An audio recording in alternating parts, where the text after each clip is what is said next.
Allahumma 'allimna ma yanfa'una wanfa'na bima 'allamtana wa zidna 'ilma. Allahumma inna nas'aluka 'ilman nafi'a wa rizqan thayyiba wa 'amalan mutaqabbala innaka waliyyu dzalik wal qadiru 'alaihi. Amma ba'd. Para hadirin dan hadirat yang Allah Jalla Jalaluhu muliakan, kita bersama-sama bersyukur kepada Allah Jalla Jalaluhu. Dialah Allah, zat yang telah melimpahkan kepada kita berbagai macam keutamaan dan segala kebaikan yang ada dalam diri kita tidaklah mungkin ada kecuali atas berkat dan rahmat dari Allah Tabaraka wa Ta'ala. Sebagaimana firman Allah, "Wa ma bikum min ni'matin faminallah." Dan tidak ada nikmat apapun di dalam dirimu melainkan itu semua bersumber, berasal daripada Allah. Hadirin dan hadirat yang Allah muliakan, tema yang akan kita bawakan di sore hari yang syahdu ini diiringi dengan rintik-rintik hujan, tidak deras, dan ini biasanya waktu yang paling cocok untuk tidur. Tapi ya kita berharap semoga tidak ada yang tidur di kajian kita sore hari ini. Dan ini menguatkan waktu-waktu istijabah doa. Sebagaimana yang kita tahu bahwasanya di antara waktu istijabah doa adalah ketika berpuasa, kemudian dalam kondisi lemah, susah. Kita lemah, susah, butuh makan, butuh minum, tapi tidak bisa makan, tidak bisa minum. Dan di antara sebabnya adalah turunnya hujan. Maka selingi dengan 1-2 doa. Hadirin dan hadirat yang Allah muliakan, tema yang akan kita bawakan adalah tentang kisah Abu Hurairah dan ilmu dari setan atau ilmu setan. Ini temanya agak kontroversial mungkin ya. Ilmu setan, gimana ilmu setan? Apa Abu Hurairah belajar ilmu setan? Jawabannya enggak. Nanti kita akan jelaskan. Hadisnya insyaallah gamblang. Hadisnya insyaallah hadisnya jelas sekali. Hadis yang diriwayatkan oleh Abu Hurairah sendiri, beliau menceritakan tentang kisah yang beliau alami. Beliau katakan, "Wakkalani Rasulullah sallallahu alaihi wasallam bihifzi zakati Ramadan." Suatu ketika di bulan Ramadan, Rasulullah sallallahu alaihi wasallam memerintahkanku untuk menjaga menjaga zakat Ramadan dalam bentuk makanan. Fa'atani atin faja'ala yahthu minat ta'am. Lalu kemudian ada seorang yang diam-diam datang lalu kemudian mengambil dan mencuri makanan. Makanan di sini maksudnya adalah makanan zakat fitri ya. Fa akhadtu wa qultu. Lalu kemudian aku memegangnya, menangkapnya, dan aku katakan kepadanya, "Wallahi la arfa'annaka ila Rasulillah sallallahu alaihi wasallam." Demi Allah, aku akan bawa kamu menuju Rasulullah sallallahu alaihi wasallam. Faqala, kemudian orang tersebut dengan ketakutan mengatakan, "Inni muhtaj wa alayya 'iyal wa liya hajatun syadidah." Dia mengungkapkan berbagai macam alasan agar memancing rasa kasihan Abu Hurairah. Dia berkata, "Aku seorang yang fakir. Di rumah aku mengayomi banyak keluarga dan aku butuh kepada makanan." Akhirnya Abu Hurairah terenyuh dan mengatakan, "Fakhallaitu sabilahu." Kemudian aku pun melepaskan orang itu. Di pagi harinya Abu Hurairah berjumpa dengan Nabi SAW. Lalu kemudian Nabi seketika mengatakan, Ya Abu Hurairah, ma fa'ala asirukal bariha." Wahai Abu Hurairah, apa yang dilakukan oleh tawananmu kemarin malam? Tawanan di sini maksudnya maling yang ketangkep. Yang menakjubkan adalah di sini Abu Hurairah belum berkata satu patah kata pun kepada Nabi SAW, belum bercerita apapun, tapi Nabi tahu. Maka ketika Nabi bertemu dengan Abu Hurairah, Nabi tiba-tiba mengatakan, ma fa'ala asiratukal bariha. Apa yang dilakukan tawananmu tadi malam? Nabi tahu. Faqultu, maka Abu Hurairah mengatakan, "Ya Rasulullah, dia mengadukan tentang masalahnya, tentang kondisinya, dia butuh makan, dia punya keluarga, akhirnya aku lepaskan." Kemudian Nabi SAW mengatakan, mengomentari, "Amma innahu qad kadzabak." Orang itu, laki-laki itu dia berdusta, wa sayauд, dan dia akan kembali lagi. Maka Abu Hurairah mengatakan fa'araftu annahu sayauд liqauli Rasulullah sallallahu alaihi wasallam innahu sayauд. Aku tahu bahwasanya laki-laki itu nanti malam akan datang kembali karena Nabi mengatakan demikian. Nabi katakan dia akan kembali, maka Abu Hurairah beriman dengan apa yang dikatakan Nabi SAW. Di malam hari Abu Hurairah benar-benar memperhatikan. Faja'a, laki-laki itu kemudian datang kedua kalinya ngambil dengan sembunyi-sembunyi makanan.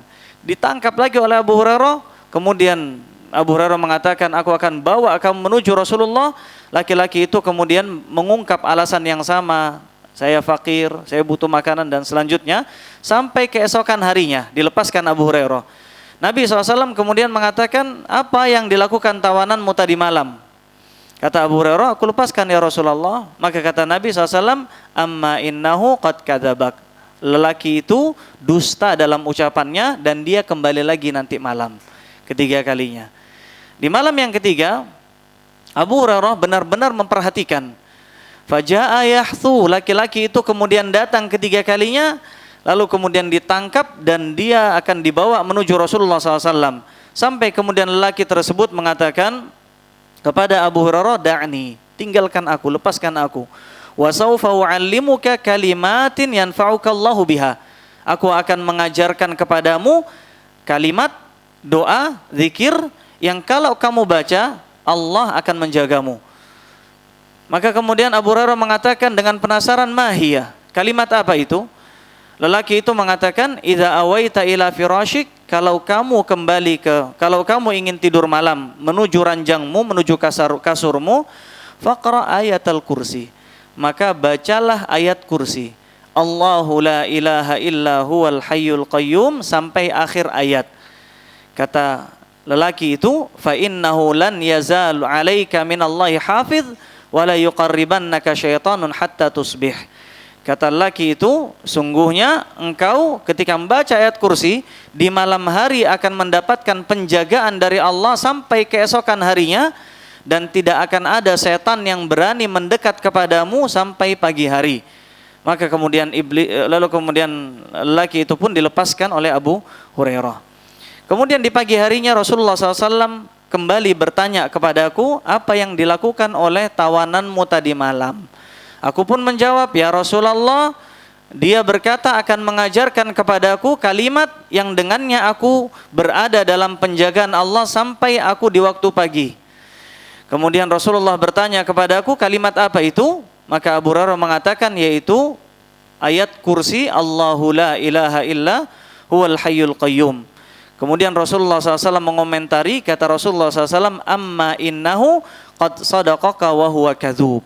Lelaki itu telah berkata jujur, benar kepadamu, meskipun dia pada hakikatnya adalah kadzub. Kadzub itu adalah pendusta yang suka berdusta, yang suka berbohong. Kemudian Nabi SAW menimpali dengan pertanyaan yang lain. Kata Nabi SAW, ata'lamu man tukhatibu mundu thalathi layalin.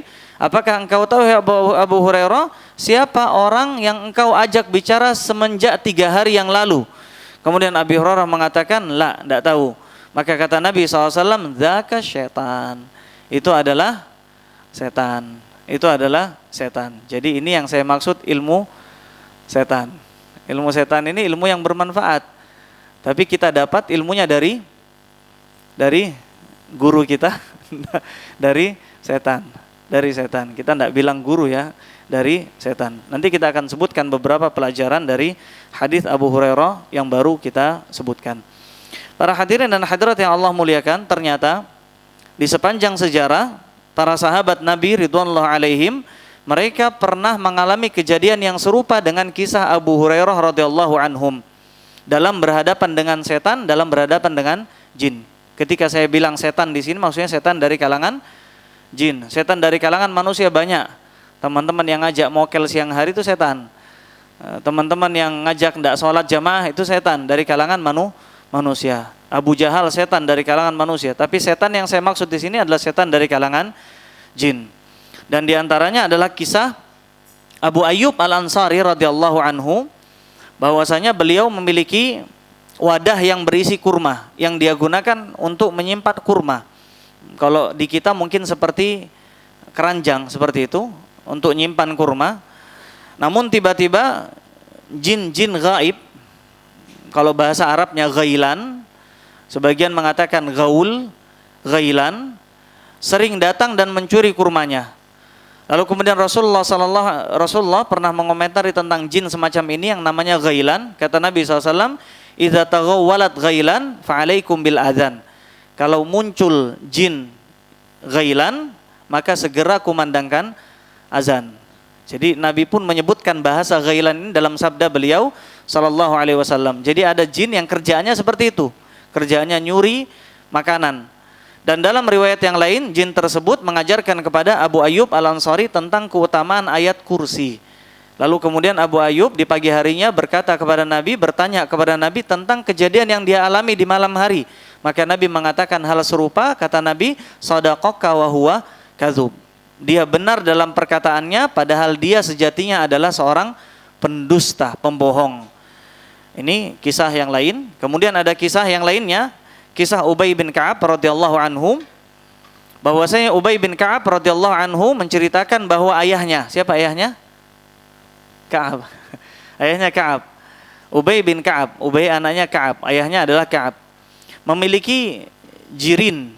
Jirin itu seperti ya wadah untuk nyimpan kurma. Kalau di kita mungkin seperti keranjang seperti itu, jirin untuk nyimpan kurma. Tapi diamati sama ayahnya, sama Ka'ab ini radhiyallahu anhu, diamati ternyata kurmanya itu yang dia simpan setiap harinya berkurang sedikit demi sedikit. Diamati berkurang. Fakana yanqus, tiap hari berkurang.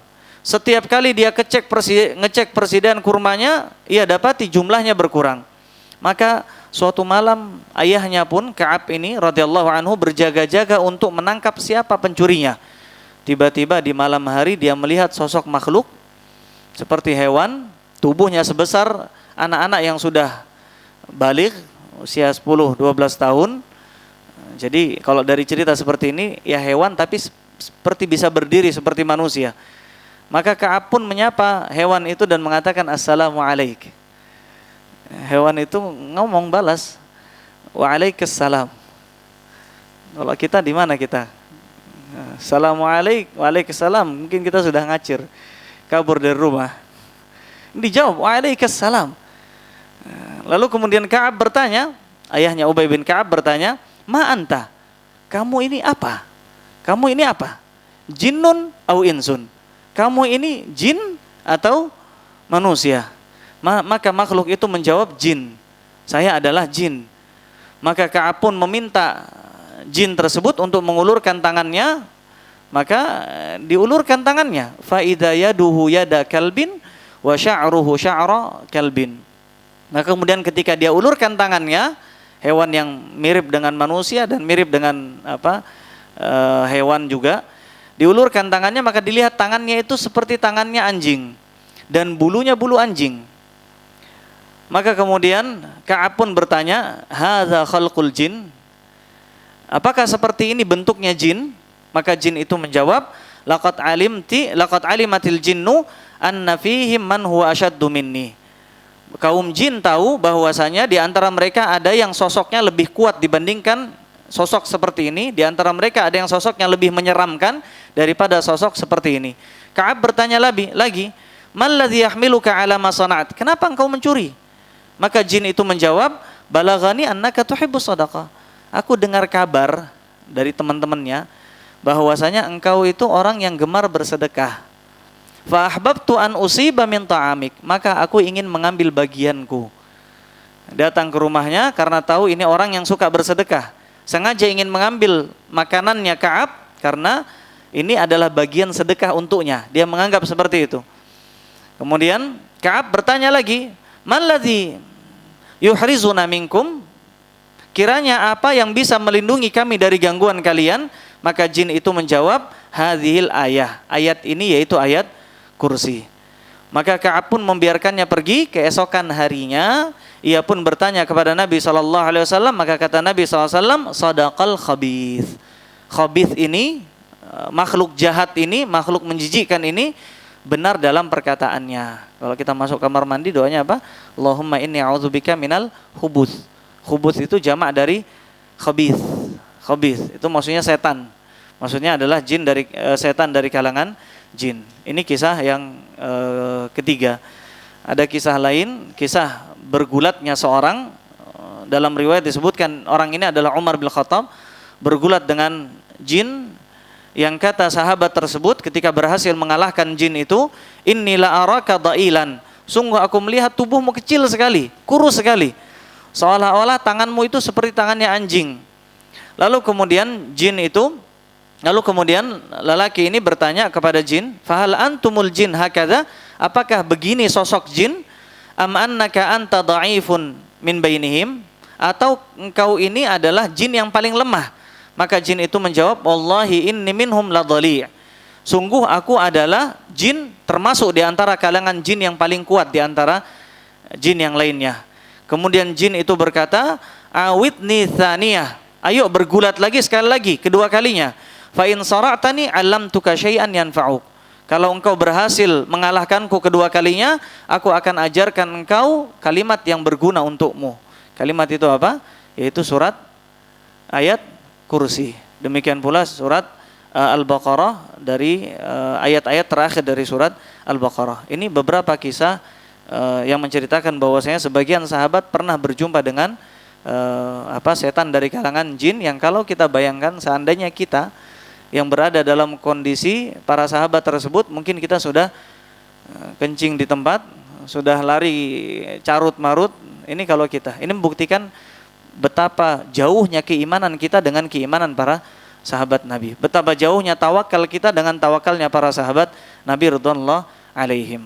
Dan dari kisah yang baru saja kita sampaikan, beberapa kisah tersebut, ada beberapa faidah yang wajib kita petik, wajib kita ambil, yang mana diantaranya adalah faidah yang pertama adalah ilmu yang bermanfaat adalah ilmu yang berguna bagi pemiliknya. Tadi kita ceritakan dari kisah ilmu setan tadi, ilmu yang diajarkan oleh setan tadi, bahwasanya ilmu itu ilmu yang bermanfaat sebenarnya pada hakikatnya. Tapi apakah ilmu yang bermanfaat itu memberikan manfaat bagi pemiliknya, bagi setan itu sendiri? Tidak. Bahkan setan itu Nabi katakan itu sebagai setan, menunjukkan bahwasanya makhluk ini makhluk yang buruk. Artinya kita yang belajar, kita yang mendalami ilmu agama, sebagian di antara kita ada yang menghafal banyak hadis, sebagian kita ada yang menghafal arba'in nawawiyah, sebagian kita ada yang menghafal lebih banyak dari itu, sebagian kita ada yang menghafal Al-Quran. Tapi dari mana kita tahu apakah ilmu ini ilmu yang bermanfaat atau tidak? Di antara sebabnya, di antara indikasinya adalah dengan apakah ilmu itu menambahkan keimanan atau tidak.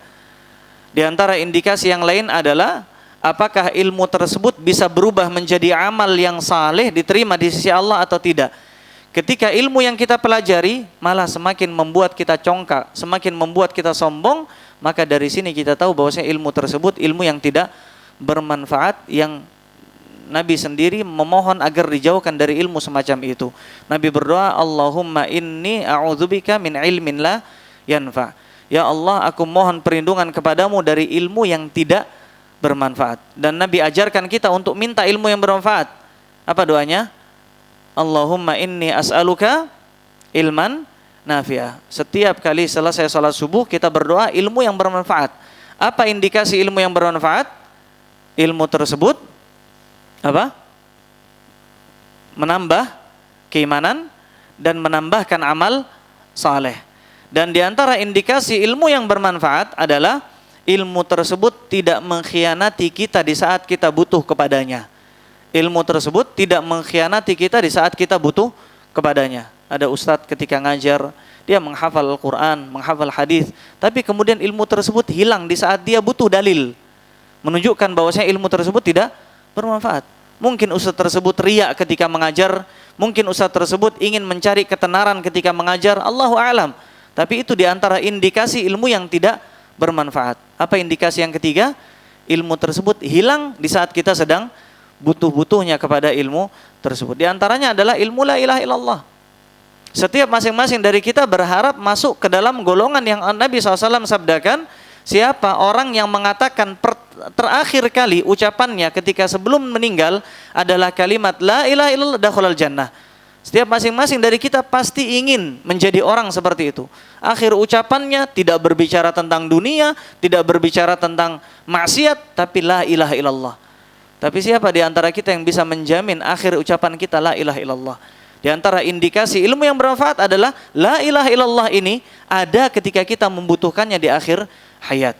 Ada. Mudah bagi lisan kita mengucapkan la ilaha illallah. Ada salah seorang syekh yang mengajar, ini kisah ini masyhur diceritakan oleh beberapa para ulama.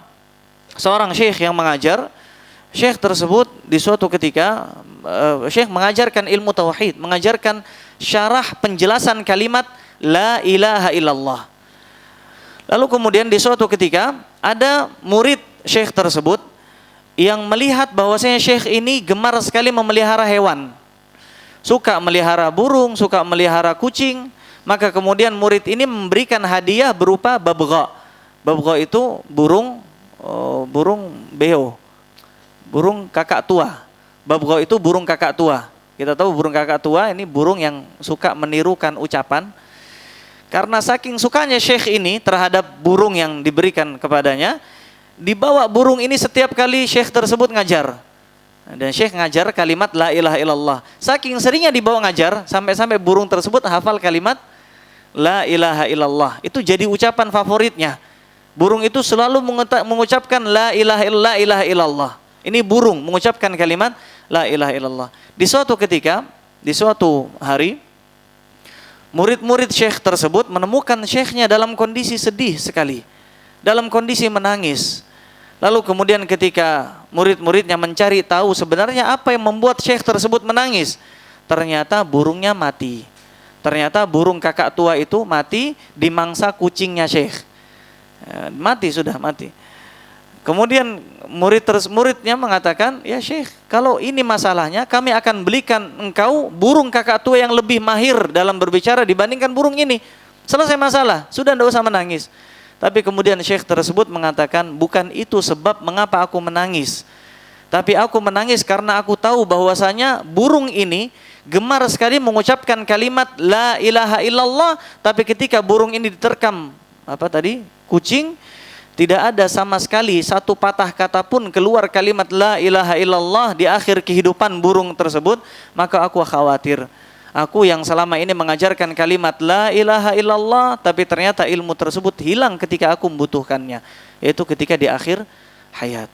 Maka ini ilmu yang bermanfaat. Dan kita tahu bahwa ilmu setan tersebut tidak memberikan manfaat apapun kepada pemiliknya. Siapa? Setan. Tidak memberikan manfaat. Maka senantiasa kita mohon kepada Allah ilmu yang bermanfaat, dan kita mohon perlindungan kepada Allah dari ilmu yang tidak bermanfaat. Ini faedah yang pertama. Faedah yang kedua adalah pendusta, pembohong yang paling bohong sekalipun, terkadang bisa jadi dia mengatakan perkataan yang benar, terkadang bisa jadi dia mengatakan perkataan yang jujur. Bisa jadi.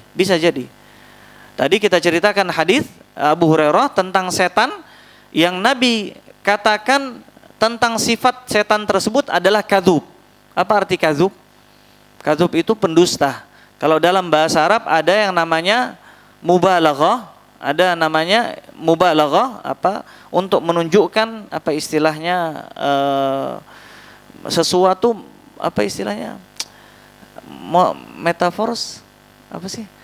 metafora menunjukkan sesuatu yang berlebih-lebihan. Orang yang sukanya tidur ketika kajian biasa disebut dengan nawam, misalkan nawam, orang yang suka tidur tiap kali kajian tidur. Ya bagus sekali, masya Allah hadir kajian tapi tidur, itu nilai negatifnya kita sebut dengan nawam. Ada bahasa Arab fa'al, itu menunjukkan metafora orang yang suka tidur. Ada juga bahasa wazan, timbangan, yang menunjukkan metafora yang lain, yaitu fa'ul. Fa'ul itu menunjuk suka tidur, berlebih-lebihan. Orang yang suka marah, ghadub. Apa ghadub? Suka marah. Kalau orang yang marah saja, ghadib. Tapi orang yang suka marah, ghadub. Orang yang berdusta, kadzib. Tapi orang yang dusta 20 kali, 100 kali, tiap kali ngomong selalu dusta, kita sebut dia sebagai kadzub, yaitu setan. Setan kadzub, kata Nabi SAW, menunjukkan sering sekali berdusta. Sering sekali berdusta. Bahkan mungkin kalau kita temukan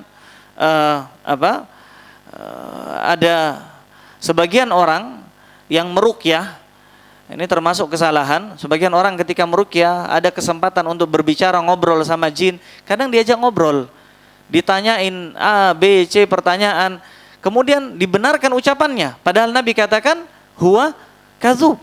Orang itu, lelaki itu atau setan ini adalah kadzub, suka berdusta. Jadi setan ketika kita ajak bicara, ketika kita meruqyah, tidak boleh kita ngajak bicara. Sekalipun kita ajak bicara, ya mungkin basa-basi semata, tidak ada tujuan apapun. Kenapa? Karena kita tahu ucapannya adalah dusta. Dia sebutkan misalkan namanya adalah ifrit misalkan. Benar apa salah? 90% dusta. 10%-nya mungkin ada benarnya, tapi 90% salah. Sampai ada satu kisah, seorang peruqyah yang meruqyah orang yang kesurupan, lalu kemudian di keesokan harinya setelah berlalu beberapa harinya dia meruqyah, kemudian jin tersebut mengumumkan dia sudah masuk Islam dan dia bertekad untuk berdakwah. Keesokan harinya dia mengatakan, saya telah berdakwah kepada kaumnya, jumlahnya 1 juta kaum dari kalangan jin, dan mereka semua masuk Islam. Percaya atau tidak percaya? Tidak percaya. Kenapa? Kadzub. Apa buktinya? Keesokan harinya dia datang lagi, masuk ke dalam orang tersebut, merasuki kembali, dan itu menunjukkan kedustaannya. Karena jin ketika dia muslim, dia tidak akan mengganggu manusia muslim. Tapi ketika dia merasuki kedua kali, ketiga kali, tidak mau meninggalkan, maka itu menunjukkan bahwasanya jin ini masih dalam kondisi kafir fasik. Dia belum bertaubat menjadi seorang yang muslim. Jadi tidak perlu dipercaya. Bahkan sebagian ada ritual yang mediasi, didatangkan tubuh manusia, lalu kemudian dimasukkan jin ke dalamnya, kemudian mengatakan ini jin muslim. Dari mana tahu jin muslim? Secara zahir dia muslim. Ini peruqyahnya kadang mengatakan secara zahir dia muslim. Dari mana ente tahu dia zahir? Padahal dia gaib. Gaib kelihatan enggak? Enggak kelihatan. Ente tahu dia sholat, ente tahu dia syahadat, ente tahu dia zakat, ente tahu dia melakukan ketaatan, enggak tahu, enggak kelihatan. Jadi kita enggak tahu. Tidak tahu. Maka hukum asalnya jin itu mereka adalah para pendusta. Sekalipun pendusta, tetap saja ada kemungkinan mereka berbicara jujur. Ada kemungkinan mereka berbicara jujur. Makanya dalam kisah yang kita sebutkan beberapa kali, ketika para sahabat menerima kabar dari pendusta, apa yang kita lakukan? Kalau ada pembohong, bahkan mungkin kalau dalam ilmu hadis itu ada pembohong disebut dengan dajjal. Tuh sampai digelari Dajjal tuh. Itu pembohong, pendusta yang sering mendusta atas nama Nabi Muhammad SAW disebut dengan Dajjal. Seandainya ada di antara teman kita Dajjal berbicara, apa yang kita lakukan? Sikap kita terhadap berita ini kita apakan? Kita tolak mentah-mentah atau kita terima? Tolak atau kita terima? Ada pilihan ketiga enggak? Cross check. Di cross check. Kita cek ulang dan kita tanyakan kepada orang yang lebih ahli dalam hal ini. Makanya tadi kita ceritakan 3 kisah, 4 kisah. Sahabat siapa? Abu Hurairah, Ubay bin Ka'ab, sahabat siapa yang ketiga? Umar bin Khattab. Ada lagi satu, anda lupa. Semuanya ketika mendengar cerita dari kadzub, dari seorang pendusta, mereka pun datang kepada Nabi SAW untuk cross check, untuk menanyakan kesahihan berita yang dia dengar. Jadi ini tanggapan kita. Makanya Allah mengatakan dalam surat Al-Hujurat ayat 6, ya ayyuhalladzina amanu in ja'akum fasiq binaba'in fatabayyanu. Kalau ada orang fasik, pendusta, pembohong sedunia ini, orang yang paling dusta di dunia, datang dengan bawa berita, tolak, terima, pilihannya apa? Kita tanyakan kepada orang yang lebih alim. Kita cross check kebenaran berita tersebut. Jadi ini faedah yang kedua, meskipun kita tahu orang tersebut berdusta, kita tidak boleh langsung menolak dan tidak juga menerimanya dengan mentah-mentah, tapi harus kita tabayyun. Tadi dalilnya surat Al-Hujurat ayat ke-6. Kemudian di antara faedah yang bisa kita ambil dari kisah Abu Hurairah di sini adalah setan itu bisa menampakkan diri dalam bentuk yang berbeda-beda. Tadi kita lihat setan bisa menampakkan diri dalam bentuk manusia, seorang yang tua renta, seorang yang kita lihat saja kita sudah kasihan, seperti dalam hadis Abu Hurairah, atau bisa menampakkan wujud dalam bentuk antara hewan dan manusia, seperti kisahnya Ubay bin Ka'ab, antara Ka'ab ayahnya Ubay dengan setan tadi, dan bisa dalam bentuk yang lain. Terkadang hobinya itu dalam dua bentuk, yaitu ular dan anjing. Sering sekali dalam bentuk ular dan dalam bentuk anjing. Ini setan. Dan kalau kita tanya bagaimana bentuk asli setan, tidak ada yang tahu. Karena Allah menyatakan dalam surat Al-A'raf ayat 27, innahu yarakum huwa wa qabiluhu min haitsu la tarawnahum. Mereka itu melihat kalian, mereka dan bala tentaranya bisa melihat kalian, sedangkan kalian tidak. Dari arah yang kalian tidak bisa melihat mereka. Jadi kita sebenarnya nggak bisa melihat sosok aslinya jin, tapi kita bisa melihat mereka ketika mereka berubah wujud menjadi sosok yang zahir, ada zahirnya, ada tubuhnya seperti hewan, seperti ya mungkin cicak, mungkin kalajengking, mungkin ular, mungkin anjing, atau dalam sosok manusia. Dan ternyata setan pernah menyerupai dalam bentuk manusia di zaman Nabi SAW. Dalam kisah yang lain menyerupakan diri menjadi seorang yang musyrik dalam bentuk Suraqah ibn Malik. Ini dalam kisah perang Badar, mereka datang kepada ketua pemimpinnya orang musyrik, mereka kemudian setan ini yang dalam wujud Suraqah bin Malik menampakkan dukungannya, bantuannya kepada bala tentara kaum musyrikin saat itu sebelum perang Badar, yang akhir kisahnya setan pun lari kalang kabut ketika melihat tentara Allah, yaitu dari kalangan malaikat, yang diabadikan dalam Al-Quran dalam surat Al-Anfal ayat 48. Dan ada juga yang menyamar menjadi bentuk yang lain, seperti dalam kisahnya Syekhul Islam Ibnu Taimiyah, ketika Syekhul Islam Ibnu Taimiyah dipenjara di penjara Damaskus, kemudian tersebar berita bahwasanya Syekhul Islam mengajar. Syekhul Islam sudah kembali mengajar di masjidnya, di tempat biasa beliau mengajar. Kemudian berita ini sampai kepada khalifah. Khalifah kemudian bertanya kepada Syekhul Islam yang saat itu dalam penjara, siapa orang yang mengajar di luar penjara, padahal Syekhul Islam dalam penjara. Maka kemudian kata Syekhul Islam Ibnu Taimiyah, la'alla dzalika jinnun kana yahduru majlisi darsi. Barangkali itu adalah jin yang dulu sering datang ke majelis kajian ilmiahku. Lalu kemudian dia pun menyerupakan bentuk menjadi Syekhul Islam Ibnu Taimiyah, seakan-akan itu Syekhul Islam Ibnu Taimiyah. Jadi hati-hati antum kalau sekarang belajar, jangan-jangan kanan kiri antum antum lagi ngobrol sama orang bersenda gurau, tiba-tiba antum tidak sadar itu setan.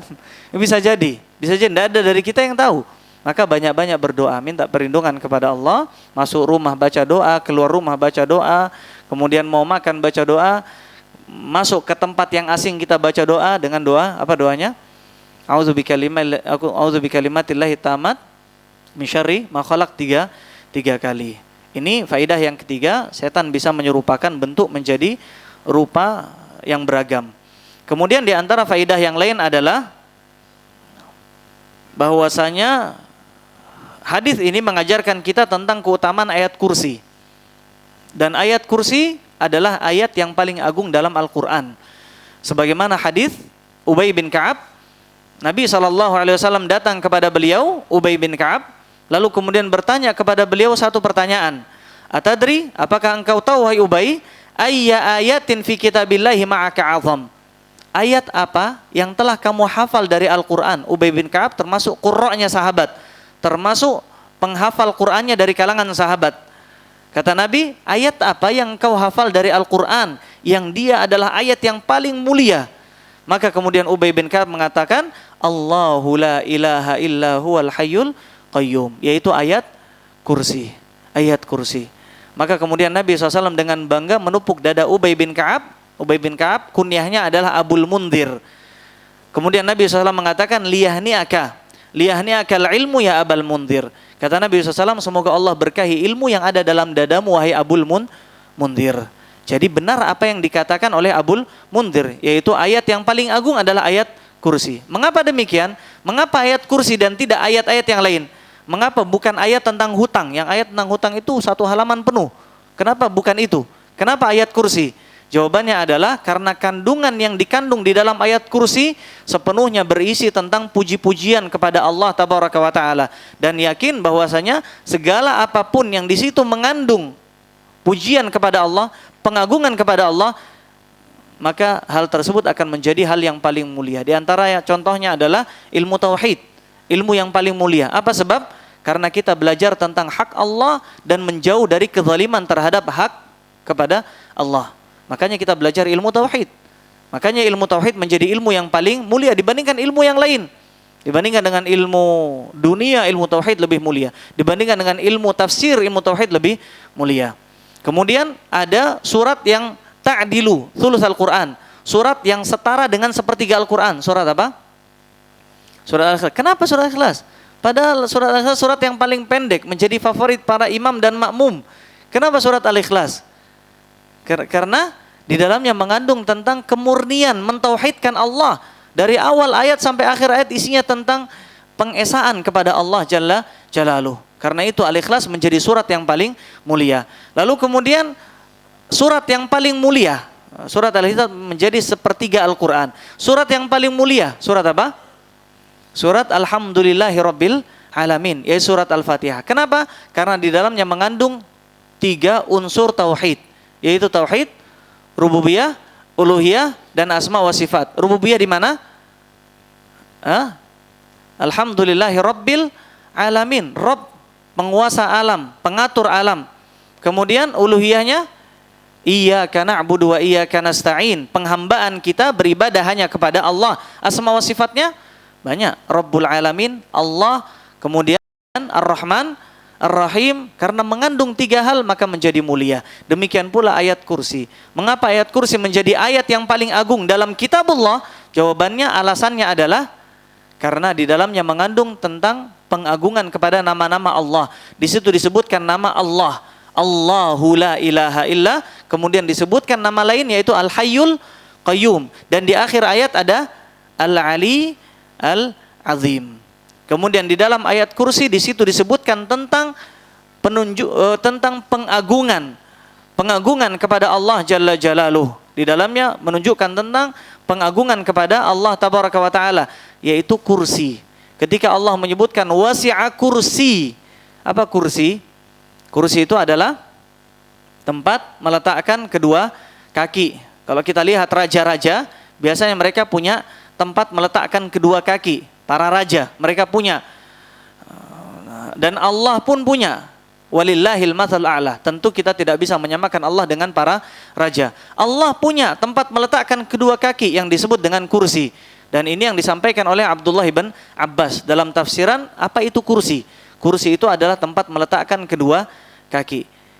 Kata Allah, wasi'a kursiyyuhu samawati wal ard. Luasnya kursinya Allah seluas langit dan bumi. Itu kursinya Allah. Luasnya seluas langit dan bumi. Bagaimana dengan arsy-nya Allah? Arsy-nya Allah adalah makhluk yang paling besar. Yang kata Nabi SAW, perbandingan antara kursinya Allah dengan arsy-nya Allah seperti sebanding dengan cincin yang dilempar di gurun Sahara. Cincinnya itu adalah kursi, arsy-nya Allah adalah gurun Sahara. Antum bisa bayangkan. Kita bisa bayangkan.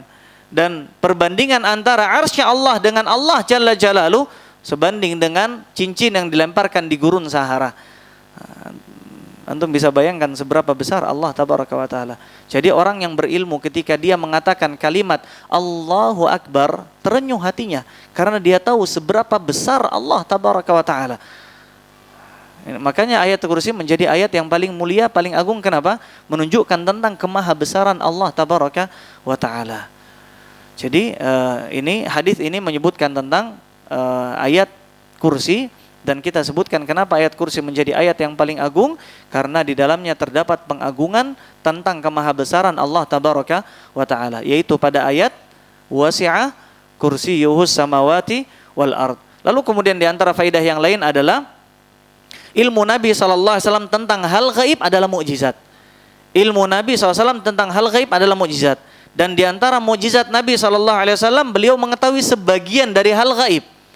Sebagaimana dalam satu hadis Nabi SAW mengatakan ketika Nabi meratakan safnya para sahabat, kemudian Nabi katakan, sungguhnya ini araukum min wara'i dhahri. Aku melihat kalian dari belakang punggungku. Di zaman Nabi SAW, yakni mihrab itu bukan dari keramik. Kalau dari keramik, imam melihat ke depan kelihatan di belakang. Tapi mihrabnya Nabi dari tin, dari tanah yang dilabur dengan air. Kelihatan enggak ini belakang? Enggak. Lalu bagaimana cara Nabi melihat yang di belakang? Mukjizat. Ini mukjizat. Sebagaimana Nabi Isa diberikan mukjizat oleh Allah di surah Ali Imran kalau tidak salah, wa unabbiukum bima ta'kuluna wa ma tadakhiruna fi buyutikum. Aku bisa mengetahui tentang makanan yang kalian simpan di rumah kalian. Padahal Nabi Isa nggak pernah masuk rumah, tapi Nabi Isa tahu, oh makanannya ayam, makanannya KFC, makanannya ini. Nabi Isa tahu. Dari mana tahu? Mukjizat. Ini hal gaib yang diketahui oleh sebagian oleh para rasul. Tapi di sisi yang lain, ketika kita mengatakan Nabi mengetahui sebagian dari hal gaib dan kita katakan sebagai bukti itu sebagai bukti kebenaran risalah beliau adalah rasul. Apa buktinya? Mukjizat. Apa mukjizatnya? Di antara mukjizat beliau adalah mengetahui sebagian dari hal gaib. Di sisi yang lain kita katakan Nabi tidak mengetahui seluruh hal gaib, menunjukkan bahwasanya beliau adalah hamba dan bukan Tuhan. Hamba dan bukan Tuhan. Berbeda dengan kaum sufi. Orang-orang sufi mereka mengagungkan Nabi, bahkan mereka datang ke kuburan Nabi, mereka kirimi surat banyak sekali di masjid Nabi Sallallahu Alaihi Wasallam. Ketika mereka ziarah, orang-orang ziarah, mereka sematkan itu apa? Surat-surat mengadukan masalah mereka, anak mereka belum menikah, belum dapat kerjaan dan lain sebagainya. Mereka sisipkan itu di makam Nabi Sallallahu Alaihi Wasallam. Tujuannya agar meminta hajat kepada Nabi SAW. Padahal Nabi mengatakan ketika ditanya oleh Jibril, mal mas'ulu anha bi'alamin asail, tentang hari kiamat, kemudian kata Nabi, yang bertanya belum tentu lebih tahu dari yang ditanya. Artinya Nabi tidak mengetahui seluruh hal yang gaib. Dari sini kita belajar bahwasanya Nabi adalah Rasul dengan mukjizat. Di sisi lain Nabi adalah seorang hamba Allah. Allahu alam. Ini faidah-faidah yang bisa kita ungkap dari hadis kisah Abu Hurairah dengan setan tadi. Dan ini menjadi akhir kita. Allahu alam. Assalamualaikum.